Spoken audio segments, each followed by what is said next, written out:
going against Wayne Webb. Don finishing third after 56 games. His best year, 1986, 93,000. White bowling ball.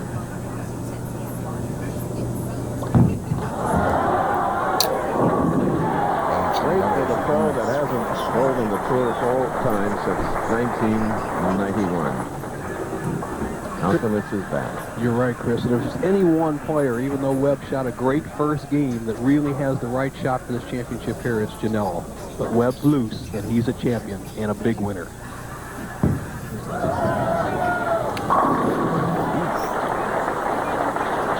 Eighth strike thus far this afternoon. First in the second game. Interesting lane construction here at Imperial Lanes. The first 24 feet are synthetic lanes. The last 36 feet, as you look down the lane, a very good shot, almost what Chris and I see, a new angle. You see Wayne Webb's angle. What I was saying, the last 36 feet are pine, which gives you a nice skid through the head and a nice roll on the wood. Wayne leaving a 7-pin on the left lane. Also viewing that site with us is our statistician, Butch Soper, who finished 13th this week. Nice paycheck, Butch. And Webb doesn't get the good break on the 7-pin. The head pin takes out the 4, leaves the 7. He's got a simple spare, knocks it down. Norm Duke finished 28th this week. Brian Goldberg 30th. Bob Benoit 32nd. Brian Voss 34th. And Mark Ross 19th.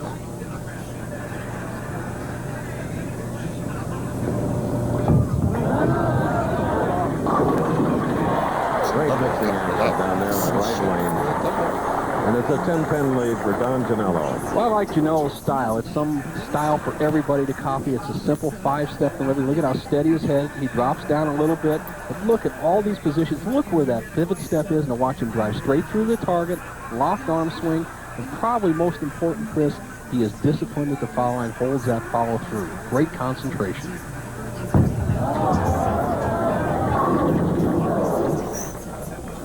Novel.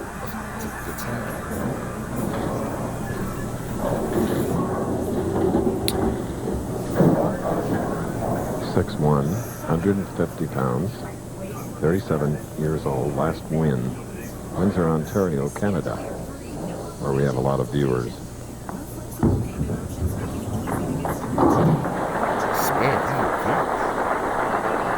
We have a lot of viewers at a place here in Toledo called Hamways, too. So. Yeah, it's a great place, man. You go in there, all sorts of TVs watching the Pro Bowlers Tour.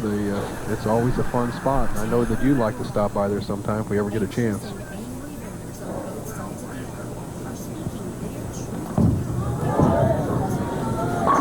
Oh, love it. Third frame strike. Now he has a chance to take a 1-pin lead with a strike on the left lane. Winner of this game will go on to meet Mike Albee, who finished second last week.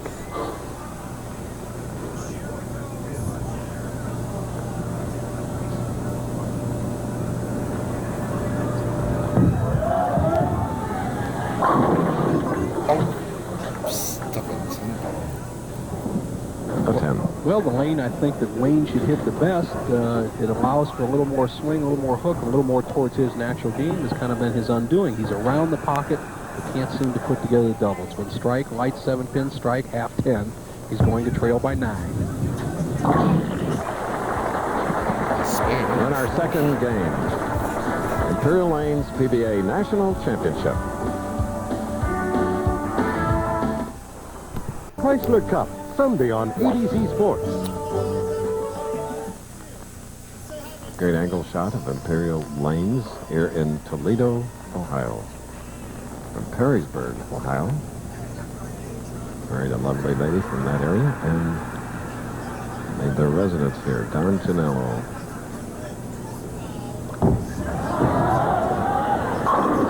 Nice shot with a 9-pin lead, and here's Bo again. Thank you, Chris. Jason, that first match, a valiant effort, and he just came up a little bit short. Really was the 7-pin was undoing, but the deep inside angle, tough.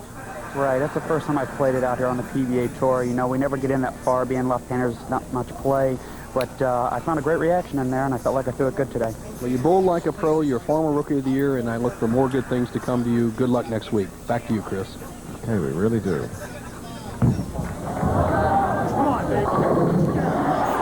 that double now puts Don Genalo ahead by 19 pins, but Wayne Webb is up. Spare working. He'll be shooting in the 5th. Originally from Rehoboth, Massachusetts, right near Seekonk Speedway.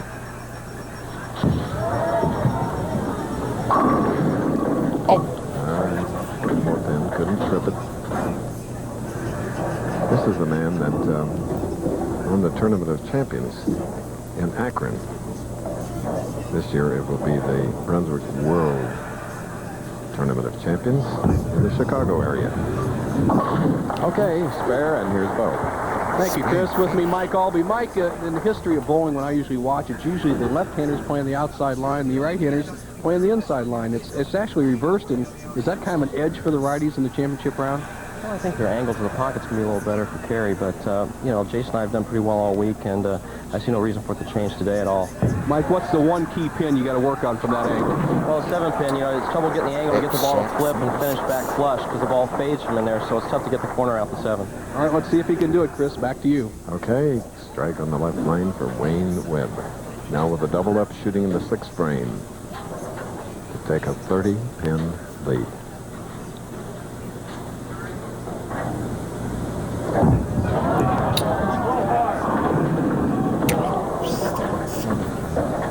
A 7. I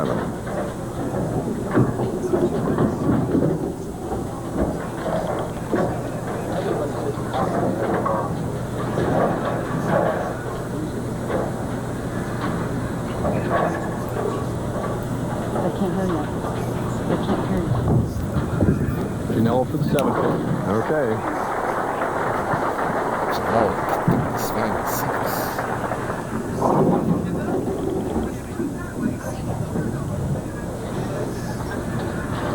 The advantage of a big hand in bowling is never can be understated. Genalo's got one of the largest spans in the sport, 5 3/8 inches from the base of the thumb to the tip of the fingers. Look at that grip, and it allows him to stay behind the ball and help control the ball and with accuracy. However, a little short on power, partner. There. The story's been very simple for our almost 2 games here at the National Championship. The pocket is easy. It accesses the ball very easily. It's who can knock down these 3-pound, 8-ounce pins standing 60 feet away.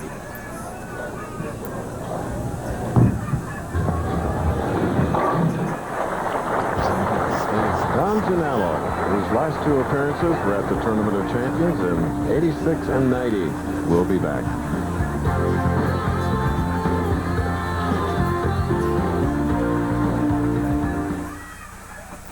He peered down into the rugged landscape of Kellogg's low-fat granola. His first time on TV as the tournament leader. Good-looking player, Chris. It's going to be interesting to see how he reacts to the pressure of a national championship, first time in the championship round, and the tournament leader. Here's a guy with some experience, but he needs to pull upon all of it. He trails by 18, can cut the lead to 8 with a strike.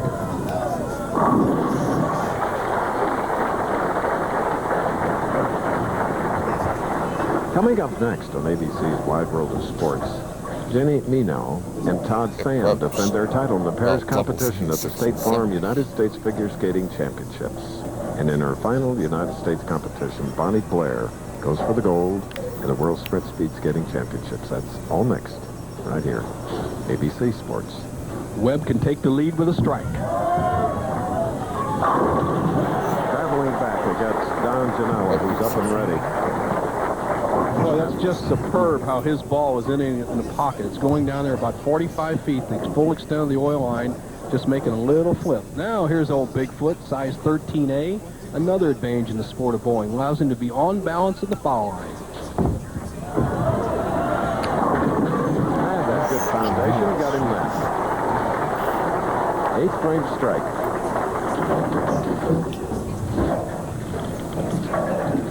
Genalo, who is just a control player, has a nice balance between accuracy and control and power. Simple.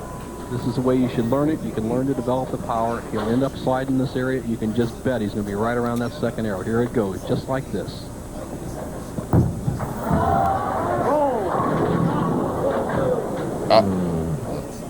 Holding his head, and I don't blame him. Well, Don has a tendency to be very critical of his own game. He turns the ball a little early. In other words, he lets the thumb rotate over the top. The fingers get on the side instead of underneath the ball. It feels like you get more power, but actually you get less leverage, less hook. He's ended up with a position where he has the 2-5-7, get the ball over next to the 2, let the 2 carry out the 5, the ball into the 7. If he makes it, he'll trail by just 2 pins. Ouch. Ouch. 185 through the 9th. His wife, Mary, feebly applauding. His 7-year-old daughter, Ann, watching her dad as well. Colby can put one nail in the coffin with a strike right here.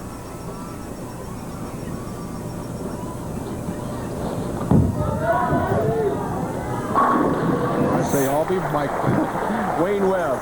All right, I said the Wabash instead of the Wabash. Well, I don't mind you thinking about the whole Indiana back home in Indiana, but Mike Albie's up in the next match. The situation for Webb is he just needs 9 on the first ball to shut out the local favorite, Don Genalo. What a closer, this Webb. Yeah, he's always been good in the clutch, Chris. And he's a confidence player. I'll be surprised this ball isn't around the pocket.